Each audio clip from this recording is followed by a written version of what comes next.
together a report on, the major reasons why people leave. Most times, experience so far, most opportunities, just new opportunities either within the legal space or outside of the legal space. Where I think for the younger associates, most times it's out of the legal space, and then in some other cases people just move into other opportunities. But yes,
I beg, call me and say I will first joke if you watch my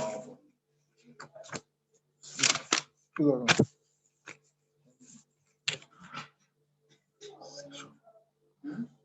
What did you say? Don't worry. Musa. Musa. Musa. Yes. Follow back, come. Yeah. So can I make your earphone, please? Your earphone. Oh, you're ready now? Yes. Let me pass that earphone. Sir. Get me a better. Okay, sir.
Hello.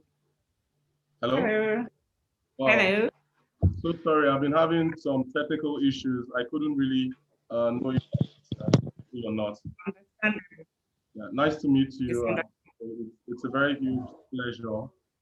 Today I'll be standing in for Juliana Imab, unavoidably unable to be on the show today on this interview, and it's a great privilege. I don't want to say so much about myself because today is actually about you and about the community of individuals who would be learning one or two things, at least, even if it's just one thing, somebody goes on something much valuable to all those who are actually listening in. But I would like to introduce myself since Juliana is not here. My name is Obo Joseph.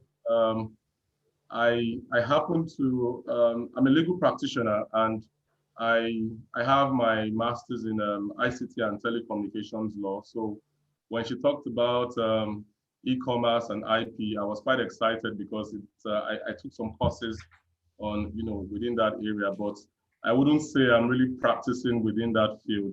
So very quickly, before I introduce our guest, I would want everyone here, if you can turn up your video so we can see your faces, that would be nice, but it's not compulsory anyways.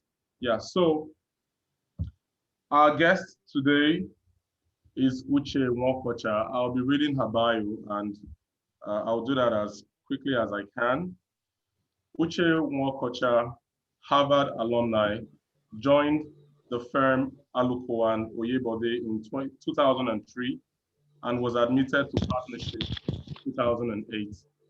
She has experience in trademark clearance and exploitation, patent, dispute resolution, franchising, technology transfer, project registration with NAFTA.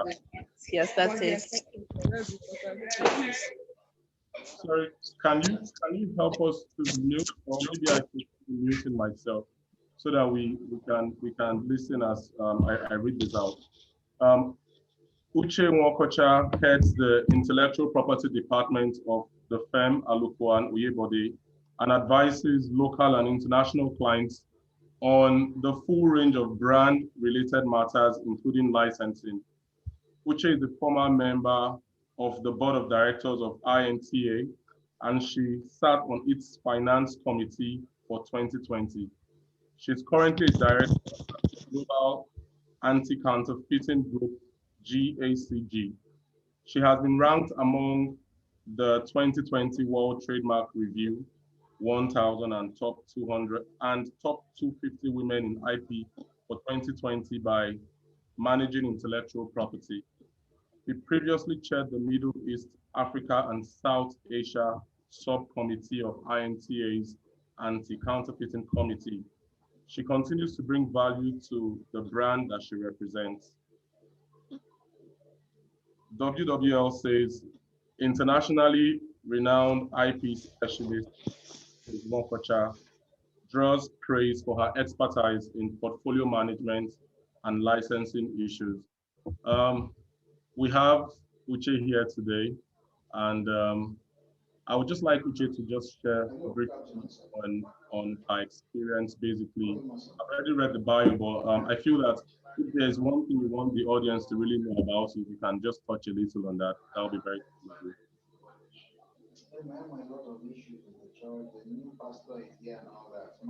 Thank you very much. I am so happy to be here, except to say that I was looking around the room to see the person you were describing. I can't see the that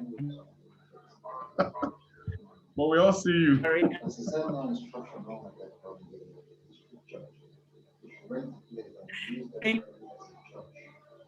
Thank you so much. So, I said, I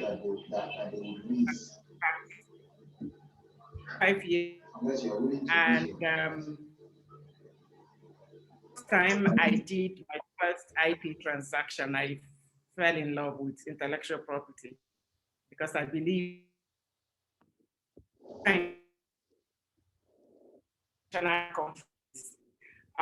where that an IP practitioner or professional who come at the best people to marry professional because they get to travel.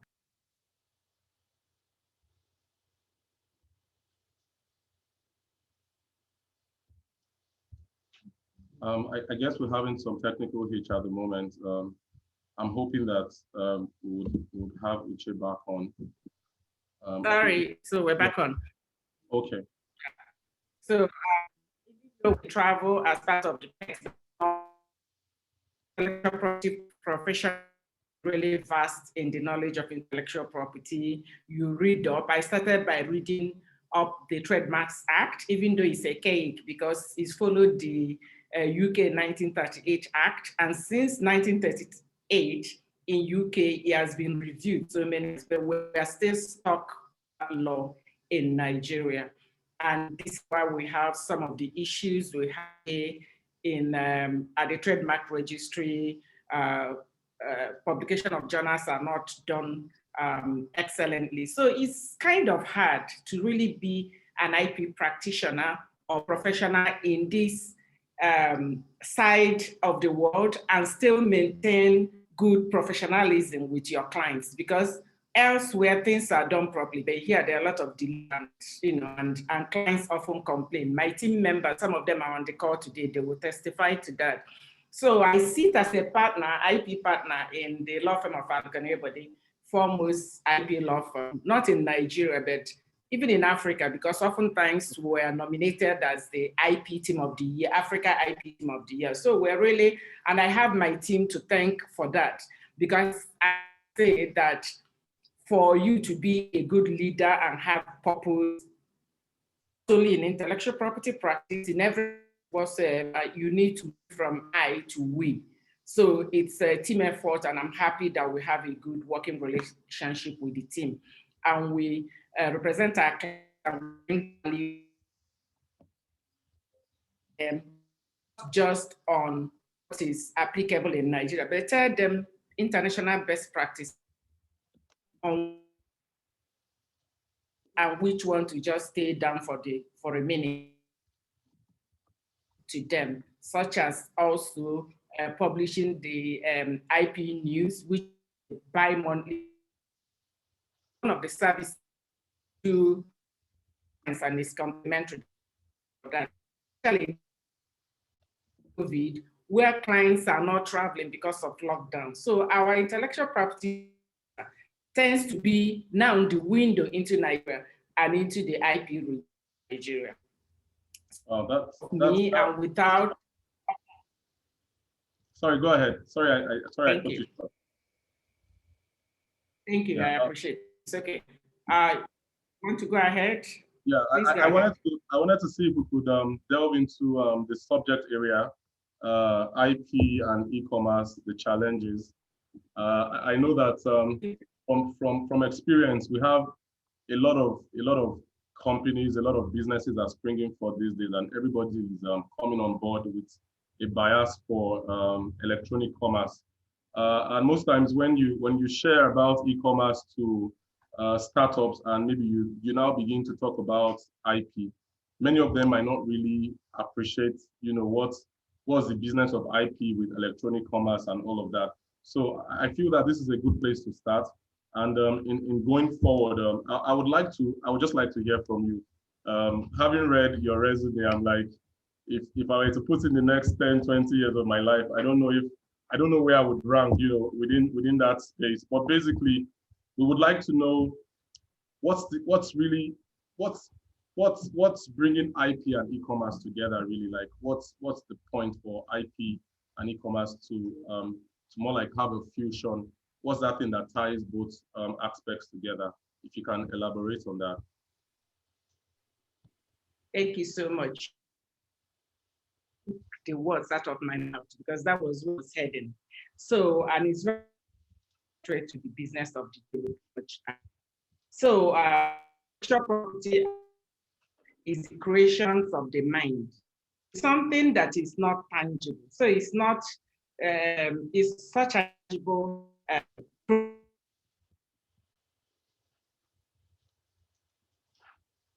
people create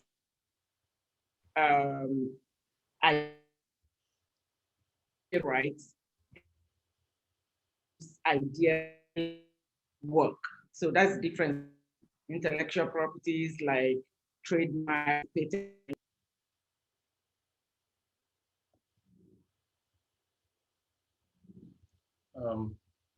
I guess we have a little technical hitch. Our guest will be back on very quickly. If you can kindly stay the course so we can have her back online as soon as possible. But I'm sure she was trying to lay the foundation between the nexus. Okay, Uche, you're back on. You're welcome back. Challenges we have with e-commerce, internet. So that said of intellectual property, now during the lockdown, intellectual property has brands. It has to do with brands. Everybody, we're all about brand. Even your association is all about brand. You sell and you want to other. So this language now is and that's property, my home, and order Louis Vuitton or Chanel or some kind of nice perfume from the confine of my home, I can go to eBay, I can go to Amazon.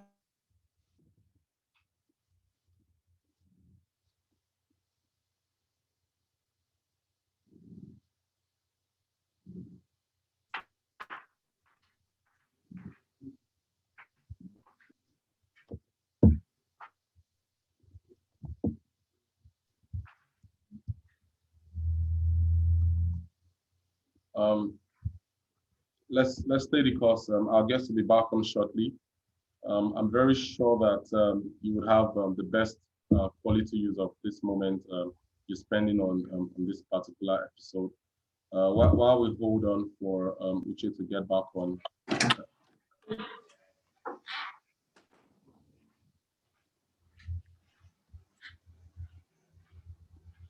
Hello, Uche, are you there? Okay, sorry. I had to move around in the rooms to get better connection. So I believe this one will work better. This is really good. So anyway, so like I was saying, that's the link between intellectual property and e-commerce. But it comes with challenges. You know that in 2015, there was an act that act is the law that promotes or protects. It's as if our government was ahead of time because they took care of some of the challenges we now have: online counterfeiting, online cyber squatting, or kind of crimes that are linked with computer fraud or things that are done by business centers. You know, people could just go to the business center and then start counterfeiting on somebody's product. So it's an act that made that practice a crime. So, and that's not just a crime against the person committing the crime, it's also a crime against the business center. Any party that is part of that communication with intention to defraud will be guilty of such an offense. And then there was a committee that was formed, and that committee included the National Security Advisor. That takes you how very serious this is, because you know that fraud and 419 have given Nigeria a bad image. So the government is actually trying to clean up that image. But it became worse during the lockdown because people are idle.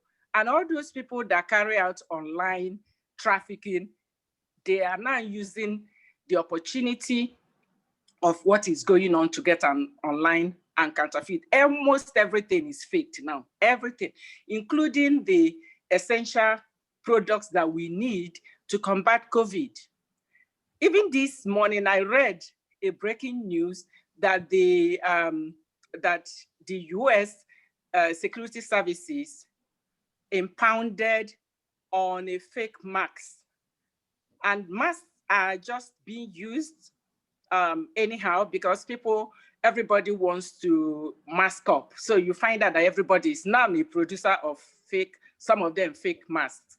And they said in that news that some of these fake masks have gotten their way into about 9 hospitals. So you can imagine what's going on. So it's really, really, really key that all the issues that come with e-commerce is addressed by the security agents, especially in Nigeria. Now, you know that there are some people that are involved in all these make money quick companies. They can go to CAC, incorporate a company within a day, and they start producing masks and hand sanitizer, and some of them are not following the scientific requirements, so they just put it out there.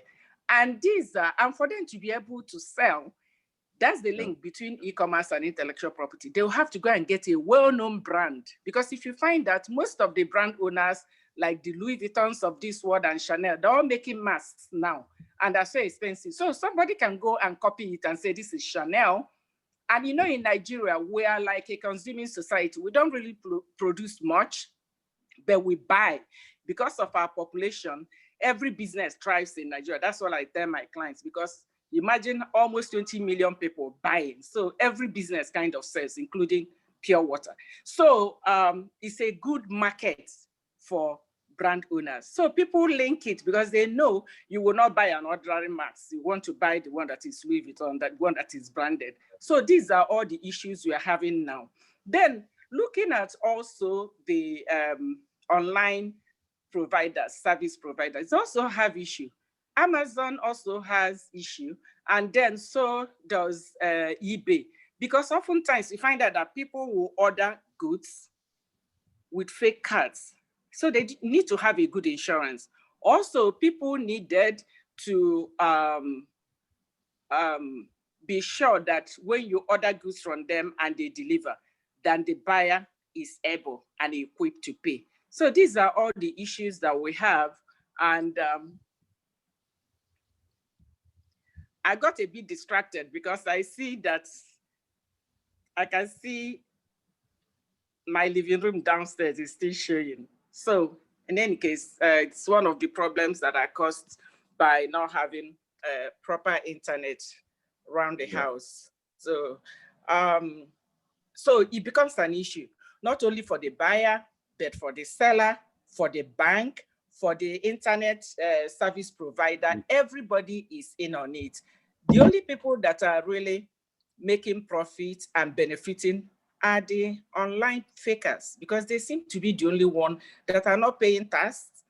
They're not paying tax to the country, and they're not providing the proper hygiene to get all of these products, you know, into the market. So you can see that they're making it to the bank, whereas the brand owners and you and I, as the consumers, are suffering. What I wanted to, just as a follow-up question is, it's almost sounding as though the counterfeiters have, or they are having a field day.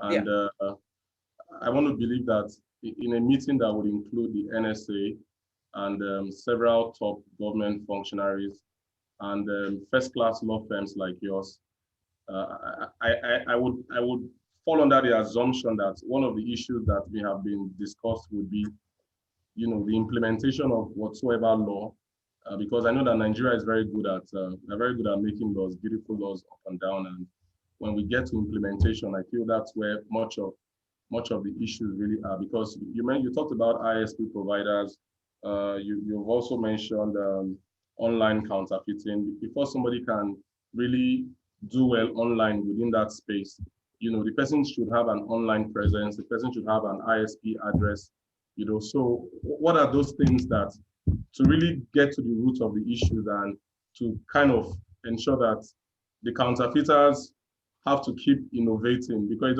it doesn't even seem like they're actually innovating. It just feels like they get away with whatever comes around. They just have a way of messing around with the system and getting out of the whole thing. So if that high-powered meeting, you know, has the information with which to bring some of these guys to book, why is it that we don't really hear much of the bad guys being caught?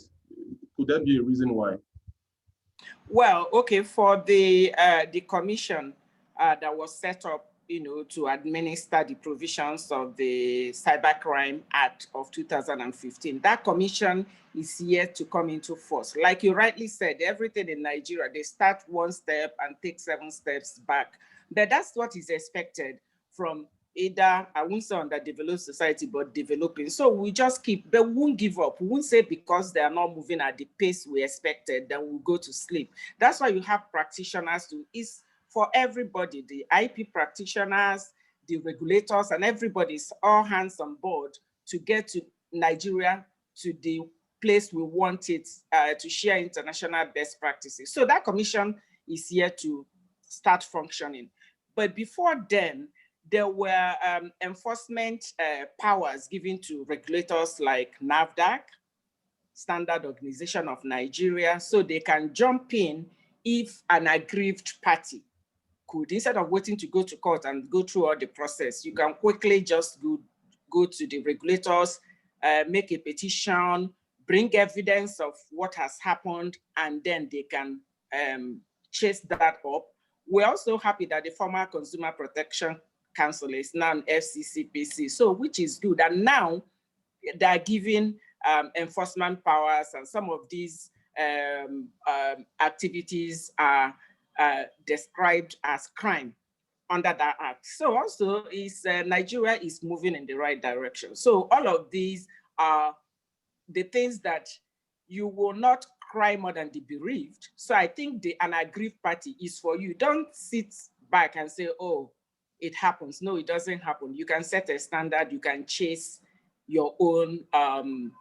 If we all chase it, everybody, then we can make an improvement to what is happening. Yeah, then I know that a lot of what happens within that space, also you mentioned enforcement. Let's say, for example, I just want to paint a picture, like the Louis Vuitton face masks you made mention of. If for example, a counterfeiter was found out to be maybe counterfeiting that particular brand, Louis Vuitton, I don't know if the Louis Vuitton is registered as a Nigerian company. How would they, from wherever maybe their primary place of business is, maybe anywhere in Europe or in the US, for example, how can they take advantage of enforcing their rights within Nigeria, just for the purpose of sake of sharing knowledge for our viewers? Is there anything that Louis Vuitton can do if, for example, it's very clear that there is a counterfeiter somewhere within our country and all of that? What can they do? Yeah, for sure.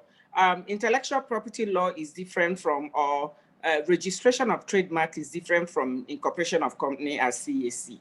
So our laws will protect an applicant and owner of a trademark that is registered within Nigeria. It even went a step forward to say that if you're trying to incorporate a company, let's say that those make money quick companies are trying to incorporate a company today in the light of COVID and lockdown, and they want to use a well-known mark like Louis Vuitton or Coca-Cola.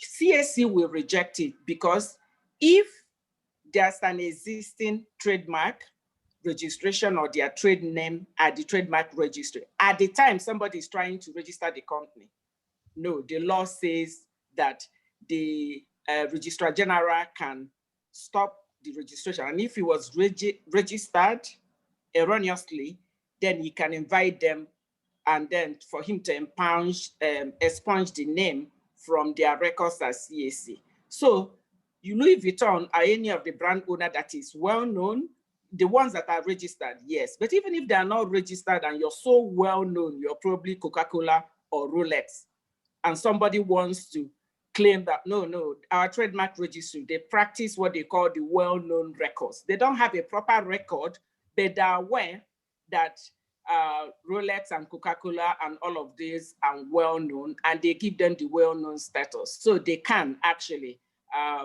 chase the infringers or the fakers in Nigeria. Okay, sorry, I just want to digress a little, because I've actually been looking forward to somebody who can actually explain this. It had to do with, I think about a week or two ago, the central bank came up with some considerations on cryptocurrency. I want to see cryptocurrency as something that also plays within the IP space. And I'm aware that there are several legitimate cryptocurrency companies that do business definitely online, within the online space, who also have presence within Nigeria. I'm sorry, I haven't read the entire brief. I just read a newspaper extract on that particular issue. And I was thinking, like, what's your take on a total and outright ban on cryptocurrency activities within the Nigerian space, and how does that now affect several top crypto brands across the world that are well known, that are legitimate? How does that affect what their operations within the geography of Nigeria, basically? Are they totally bound by what the CBN is actually talking about, or are there other ways around it? Okay, by take, my firm did a very detailed account on that. And if you're on LinkedIn, you see my comment. I commented that we cannot close our doors to innovation. And Nigeria cannot exist in a vacuum. We say that we are doing the ease of doing business. You want to attract investors. Then you want to be making rules that you sit down and make a law and expect it to apply across board. And then you will scare investors from coming in, because this is what the order of the day is. Everybody is inventing something or the other, and that's the way to go. Innovation is very good. So I am for, if you ask my opinion, of course, I am against the ban, because, you know, like they say that you can't, because of war, not send soldiers. You can't say that because, oh, I know I'm not supporting the fraudsters or the counterfeiters that will go, but then you can't, because of that, you stop the good people that do business from doing business. All you need to do is to up your enforcement mechanism, make sure you get them, because even now, counterfeiters online, they haven't closed Amazon because Amazon will say, oh, because they are fakers, I'll close my business. No, that's not the way to go. I think we should do what is expected. That statement is because when I look at some of this, beyond the fraud, the economy of it, because our firm has, we've worked with several clients who have registered, maybe not directly crypto companies because of, I know the requirements as at then, maybe with SEC and all that. I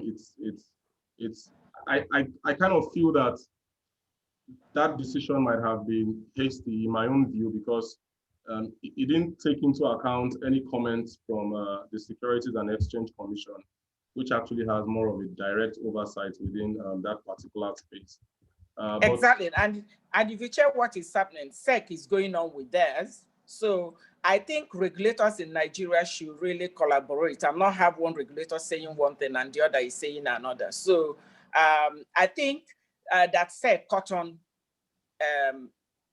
easily. So I think central bank should do the same thing. And I think professionals, people that are skilled, should speak, right? You know, put your comments on LinkedIn, on Twitter, to help them, because some of the people that are making these rules, sometimes they don't even go through the Ministry of Justice. They don't even involve lawyers to let them know the implication of what they're doing. So it's like we, as the body of law, we are reactionary. It's like they don't tell us. It's when they do, we jump in and we start complaining. It's really sad. I think lawyers should sit on the table. Definitely, I totally agree with you. I totally agree with you on that. Then just to delve back into the main, I know that what we've spoken about definitely is still part of the main issues around IP and e-commerce. But for a business person out there who is thinking like, what are my IP rights? What are my IP rights? What are those things that I can enjoy as part of having a business presence online? What would you say to young starters like that? I know that your firm definitely, I know you deal low, you also deal up there, but I just want you to communicate with the guys that are like, I can't even afford to email Aluko Anoye, not email, they can't even email you. What can you tell those guys, you know? You remember during Buhari's first inaugural speech, he has said, I am for nobody, but I'm for everybody. That's how it is in Aluko Neighborhood. We're not selective. We don't say that because of some of the big clients we represent. We started with them from the onset when they were like, startups. So we have recently my TMET of my firm, the department, they had announced that they're even giving some complementary services to Nigerian Nollywood. So in our firm, and even in my team, if you ask them, I never allow money to be. I have an Indian client who's been working for since I joined the firm over 17 years ago. He's still paying the same fees because he has refused. Anytime we do increase, he runs to me and says, no, his business. And I see they're struggling because there are a lot of counterfeiters are cutting their revenue. So I will go back and tell my team, let's just, and then he gives up volume. So you see, we accommodate young ones. So if they have a good one, bring it to us, we look at it, it's a win-win for everybody. So long as they don't forget us when things become better for them, because we'll hold their hands throughout the exercise to see. That's why we're here for, to even help, because we want Nigeria to be a good society, a better society. So if you can help somebody to really make it, it's all for us. Everybody will benefit. So that's what we're here for. Yeah, thank you so very much. I consider myself a student in this class as well, learning from your wealth of experience and knowledge. One thing that cuts across IP, cuts across electronic commerce is the issue of data. And I know that there are certain countries that take this data practice, very seriously. In fact, it's a massive business in a whole lot of countries that understand the commerce of data itself. You have scenarios like I once got talking with somebody who wanted to register, or he wanted to operate an e-commerce business, just like the congas that we have and all that. And I think his major strategy basically was, let me poach somebody on the inside of any of the big two or the big three, get that person on board. The person is coming with, a whole lot of the entire data bank. So that kind of got me worried. And for me to be that worried, I was just thinking, I was like, does it look like it's so easy for people to have access to the back end of some of these very large companies that warehouse data of millions of Nigerians and even foreigners and all that? So what can companies actually do better so as to avoid data breaches within their system? Okay, oftentimes we confuse data or is part of trade secret, because what has happened, you describe as trade secret. It's like whatever that is making that company to differentiate itself. So when a new company is coming, oh, these people are doing so well, let me poach somebody to bring some of those best practices to us so we can do well as well. You must have heard when COVID started last year, the saying the slogan that data is the new oil. So you find out that data is key, and it has always been key, just that we didn't realize it until COVID hit, and then there was lockdown, and people now get to see a lot that is going on. Even in hospitals, you find out that sometimes hospitals can use the data, your date of birth, all the details about you, the sickness and everything. Sometimes if it's hospital that does not have a good reputation, they can sell it to somebody. So data is a huge issue. In Nigeria, we don't have the data protection laws, but under the common law, our constitution, or the privacy, everything. Oftentimes, when we have our office meeting, because we pride ourselves, and rightly so, as foremost law firm in Nigeria, we are the biggest, not only in size, but in substance. So oftentimes, when we have our meetings, our general meeting, be it partners meeting, the litigation meeting, or corporate commercial meeting, or even my team meetings, you find out that before we even start, there's always something that will pop up and say, you're being recorded, privacy, so that you will know. So I believe that corporations, you can't see security. You need to protect your data, and you can't see security as an afterthought. You must have it upfront before you even start anything. And you must not see it as a cost. You must see it as an investment. You must have heard of some of the things that happened in 2020, how you find people hacking into a data of a law firm or maybe of all those celebrities in America that they have some law firms that retain us. And then they hacked in and took all the details. You know how these celebrities, they have some things that are really personal they want to keep. But they did all that. And then who do you blame? I blame the law firm, because you needed to take out good insurance. You needed to have good security. Because just like terrorism, if you allow hackers to intimidate you into negotiating with them, of course, there is no end. They ask you for 1 million, you give them 1 million. They give up the data, but not all. They always have something they're hiding. 6 months down the line, they're gonna come and tell you to bring another 1 million. So I think that with data, I will leave it to the companies to really take it serious. You need to have things like the example you gave about the guy that left, unless if he was the top management person that left, in that case, he would have signed confidentiality agreement or something, because otherwise you don't have somebody's data, or if it's the business you do, you show it to the whole team. For instance, the Coca-Cola company, they have their recipe for Coke. They don't show it to every staff. They have millions of staff, but they don't show it to everybody. There's checklist. And then there are just few people that we know, maybe 4 top executives.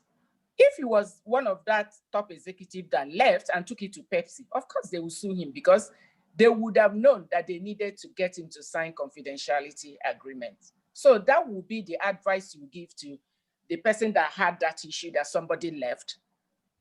Going forward, they should have known that they needed to know that reporting line, you need to really give it to the very senior officers. Even though you can't really hide, there are things you, like IT people, they know most of the things, but then you needed to get them to sign confidentiality agreements. So if they leave and they carry your data or your software or your trade secret to the next company that they joined, you can sue them, and even sue that company, because they should know to buy, because it's like theft, it's data theft. So if they're bringing it to you, you need to just, because for them, I can tell you that if you sue them, really, I don't think you have, what's the word now? You don't have, it's not actionable, really. But then if if it's a company with reputation, if it's Netflix or some big company, and because they have a good reputation, they won't want you to sue them and put it out there what they did, that they were associating with somebody who is involved with data theft. And I don't think they will want that. So these are all of the things that a lawyer, an IP lawyer, should know, all of those loopholes. That's the difference between being one IP professional and being one with experience that knows, because sometimes you go to court, you really don't win on all the merits, sometimes on pure technicality and some other issue. There are things you bring in, to handle. That's why some criminal law lawyers are being sought after, because they know how to maybe get people out because of their style. So I think we need to really be aware what works. Not that I'm supporting crime of it, but at least to be skillful and know how to represent your client well. That's very correct, Ma. Along the discussion so far, one of the words that you've mentioned, you mentioned licensing at a certain time. What actually came to my mind immediately you mentioned that was franchising. Is within this e-commerce space powered or resting upon the footprints of intellectual property? Is there, would you recommend more e-commerce firms to go for licensing, or to rather go for franchising? Like, how does that play within the electronic commerce space? Franchising or licensing? Okay, licensing and franchising, they are two different things altogether. Yeah. And under the Nigerian law, we don't have the framework for franchising. So we use it loosely as if it's a license. With the license, you're licensing somebody's trademark only, just the trademark for a term, maybe for 5 years. After that, there are conditions whether you can sub-license to somebody else. You need to follow the terms of the agreement. Whereas with franchising, you're not only taking the trademark of the person, you're taking the name. For instance, there was a time UAC had what they call on the run. So on every mobile filling station, they had it, and they had the chicken in, the pizza in. So they kind of transformed the normal Mr. Biggs that you and I know. They entered into a franchise agreement with them for 10 years so that they can learn, look at the recipe and try to, they kind of opt Mr. Biggs to a very fashionable date night place, because people can now go there, take somebody out, because there are variety. There's the creamy ice cream, the creamy in, there's the pizza, and everything, and there's the chicken in. So that is franchising. At the end of 10 years, you're supposed to give up both the name and the trademark. But oftentimes, that's where franchisors encounter problem, because it will take time for somebody who for 10 years have been using this name to give it up. Oftentimes they don't. They even tell you that they have acquired goodwill, that within the jurisdiction, that the one that helped you to advertise it, to make it, even though you know that throughout the period, the franchisee was not even committed to any financial investment. It was the franchisor that was paying for advertisement, for the stores opening and everything. But it's a huge issue. Oftentimes they have problem taking the name back, but that's not to say that you can't continue with it. So why the trademarks registry has jurisdiction for all the licensing and registered user agreements, NOTAP is the one involved with all the franchising, because there's a transfer of technology. There's something you're going to transfer to the businesses in Nigeria that they don't have. So you're bringing this to them. And with that, the franchisor will be paid, but still, NOTAP will have to work with CBN to make sure that the money that is being paid, that businesses are not just using it to siphon money out of Nigeria. Because if they're doing business in Nigeria, they want to remit their profits. So, but there are conditions. So NOTAP will give condition. There are like milestones. They probably tell you after 2 years of startup, they need you to have achieved this. You needed to have trained the manager in Nigeria to be able to do this. Then if that happens, then they increase the percentage of revenue you can take out of Nigeria.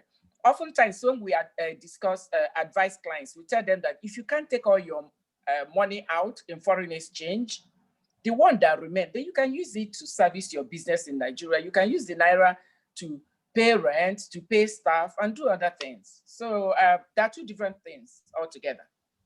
Thank you very much. As someone who has a very good passion for startups, for getting businesses off the ground, that's something I've done for quite a while. One thing. Let me just share a scenario. This is almost like looking for legal advice, but for free on this platform. Oh, well, why not? Yeah, I had this case of a client of ours.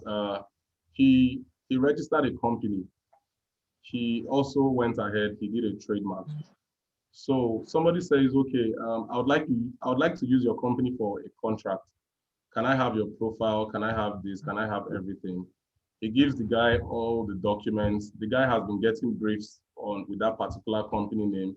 Even though he doesn't split the profits with our clients, he takes it all. He doesn't even pay the tax component and all of that, but that wasn't even the issue. Only for him to apply for a certain contract that was very large, he now felt that if he uses that guy's company again, that he might now have to pay something because of the volume of the transaction. So basically what he did was he took the first name of the company, because he had already submitted the bid and all that with an inside person who would assist to clear out the entire bottlenecks and get the contract signed. So he took out the first name of his friend's name of the friend's company. Then he added other words to the name. Then he now registered his own company with the Corporate Affairs Commission. And of course, the company was now duly registered.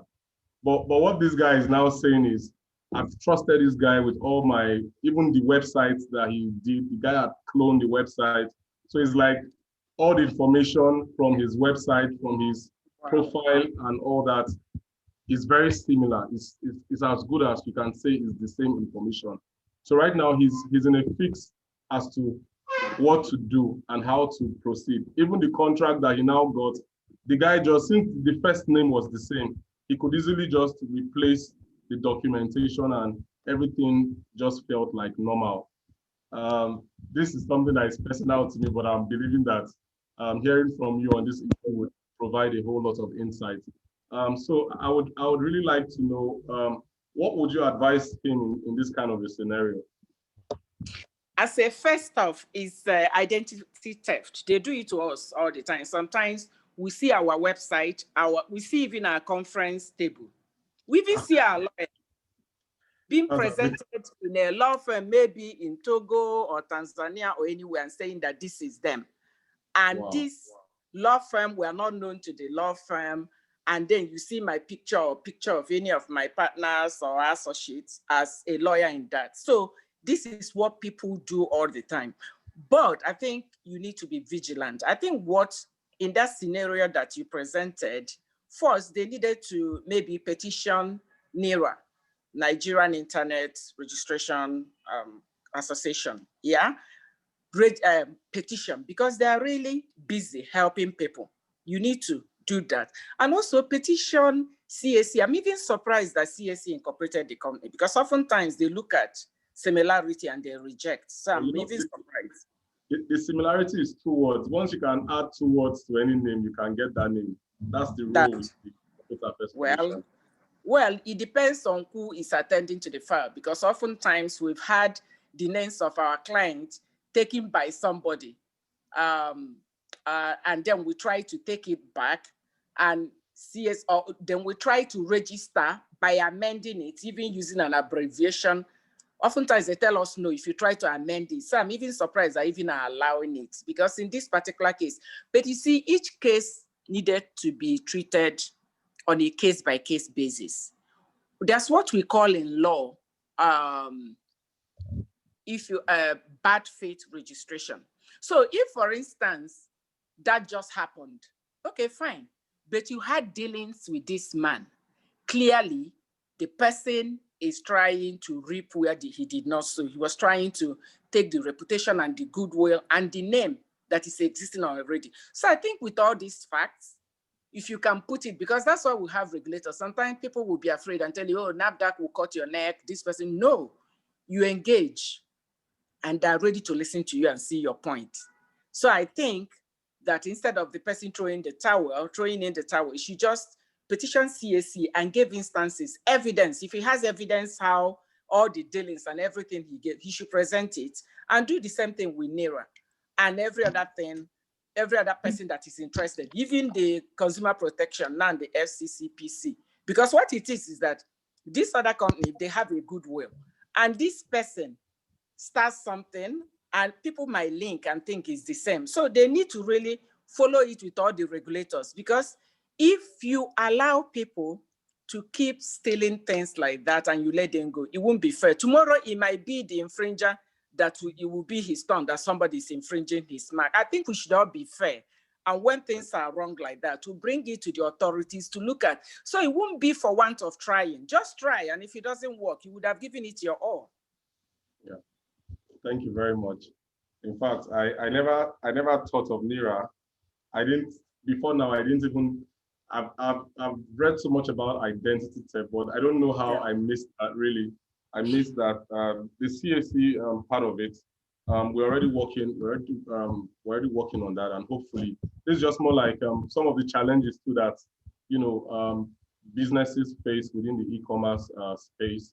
And I'm very happy with the way you broke all the issues down. And thank you. If I know I would have had to pay so much for a consultation, but no, we're all colleagues. Even former CPC Act, and I'm sure it's retained in the FCCPC, had said, because we've used it to fight an infringer, a counterfeit, and we won, that if you take somebody's product or name and add something, even if you added something, no, look at the CPC, you could also challenge them there. Now it's even a crime. So because we need to really clean our society. So you look at all of those regulators and see, you will find a respite. Thank you so very much. It doesn't feel like we've been talking for almost an hour. I wouldn't know if we have any questions. If anyone in the audience has a question for you today, so you can address it. You could drop the questions yeah. You could drop your questions. Does anyone have a question? So we can actually take that. In the absence of any, if any comes up, I would address it. But the last thing I want to say, or I want to ask basically is, how do you really see change? Do you see change, especially in terms of implementation? Do you foresee that even if there is an agency implementing certain things, that they are really giving their all to what they are doing? And how can we really measure their impact? Like the trademark office, for example, in cases of maybe people make certain complaints and all of that, how can we measure their impact? Is there an impact channel that maybe the public can be aware of, to say, okay, NAFDAC is doing excellently well on the basis of impact, Sun is doing excellently well on the basis of impact? What can you see in the next 5 to 10 years in terms of enforcement and implementation in some of these agencies? Well, I'm anything but not a fortune teller. Maybe you and I will look into the crystal ball and see to predict the future.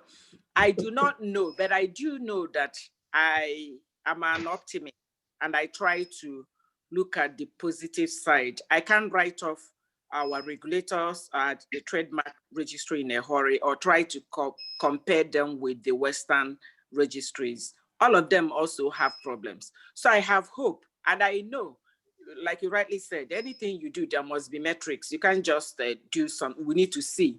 But if you ask me, where we were 10 years ago, we've really moved much further and better. Now the trademark registry continues to publish the journal regularly, unlike before. There was a time, there was a period of 8-10 years without publication. And then you had old marks, and they say because they moved from Lagos to Abuja and they lost files at any time that they move. But now they're trying to computerize and put everything. There's even online registration. All of those really made practice easier for you and I, that you can start looking for filing receipts or revenue receipts. They give it to you online and all of that for trademark registry. And look at NIRA is doing so much. Part of some of the petitions we've made to them, they've listened. They said, would they listen at the case and they find that somebody is infringing? Because what people do, fraudsters do, is that if they can't get the trademark, they go and register the trademark as a domain. So if they look at it and find that, they force them to give up the name. You understand? So our regulators are trying, and so is NAFDAC, SOM. In some cases, we have the anti-counterfeiting collaboration in our firm, and then we signed MOU with SOM. SOM will even get in touch with the association and say, oh, we have this MOU with you. How can we help? So our regulators are really trying. They're reaching out. We are thinking of signing with customs so that when counterfeits come from the border or from the airport, they can look and confiscate it. But you know that oftentimes they're not coming from outside. They're also in Aja, maybe in one garage, putting them all back. So these are the things the regulators will not know unless if you tell them. So we can measure all of this. In the last 10 years, it wasn't like that. So each year, they're really trying. And we should really commend them for what they're doing, because it's not easy. All right, ma'am. Thank you so much. We have a question from Daniel Akinwale.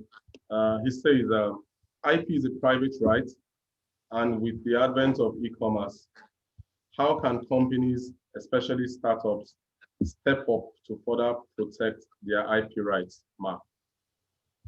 Okay, it would be first by registration, because in Nigeria, what is practiced in Nigeria is first to file. So file it first, even if you're not using it, file it.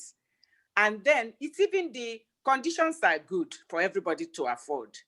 You file it and then you enjoy the first 7 years validity. After that, you can renew for a whole 14 years. So while you're still waiting for your startup to take off, you better file and get registration, because when you now take off in the next 2-3 years, people are going to want to copy it and they'll go and file. So I think that would be my advice to startups. Look at it, find a firm that will charge you minimally, to encourage you so that you can stand on your feet. But you need to really protect, because if you don't protect, you've lost the battle even before it started. If you don't protect, you've lost the battle even before. Yeah. I just want to, on this note, I know that you had to relieve yourself from an earlier meeting to be here today. How did you know? Okay, it was when I realized I had to quickly meet you, because I was in a meeting and I looked, I said, because I was trying to juggle the two, you were starting, and I wanted to join at least 5 minutes earlier. So immediately I noticed. So I signed off respectfully from that meeting. So thank you so much for your time today and for the opportunity. And I feel really honored. Yeah. One thing I'm very sure of is like I said, I'm just standing in for Juliana Imam. I know she was online a while ago, but basically, I'm quite confident that this relationship is going to blossom into something much better. And as the months and years go by, please would call on you anytime we feel the need is there for you to really be of a great blessing to the community out there. Thank you so very much. For sure. Of course, I'll be happy to, because oftentimes people say IP is not offered in the universities. A few of them now do offer. I didn't study IP in the university or in the law school, but I joined, the first firm I joined was Buck & Co. And it was an IP law firm. Then I started getting interested, So most of the things I learned, it was from my clients. We teach each other and then we read up books. So I am ready anytime to impact in any positive way that I can. That's what we are here for. Because today, I've also learned from you. So we all learn from each other. Thank you so very much, ma'am. I don't know if you can still take one more question, if that's fine. We have yes, please go ahead. Yeah. Okay, let me take this one. This one is from Lolade Opaomi. The question goes, what is the implication of the failure of a company to register a mark that has already been published and which has no objection mark? Upon publication of a trademark where a company does not register the mark, then it goes further to say, okay, I think it's one question anyways. It says, what is the implication of the failure of a company to register a mark that has already been published and which has no objection? Or has an objection. I would have thought the implication, if you register the trademark, it was published and there was an objection, then you have a problem. It can't be registered because you now open another case. The registry will have to invite the person who is objecting and you that you registered first, just to see who owns the mark. But if you registered and it's published and there's no objection, of course, it goes straight to registration. So you have a problem only if there's opposition. An opposition. So in the absence of an opposition, then it's a smooth sail. Yeah, it's a smooth sail. Yeah. Thank you very much, Ma. I hope Juliana Imam, when she's watching this, I hope I would have been able to fit into her shoes. I think you did. You did fantastic work. Well done. You did well. Thank you very much. Yeah. Thanks a whole lot. Nice to have you once again. Thanks a lot. Thank you so much, and have a great day. Bye. You too. Bye, man. Bye. Thank you, everyone, for being part of this. Do have a very wonderful weekend. Thank you.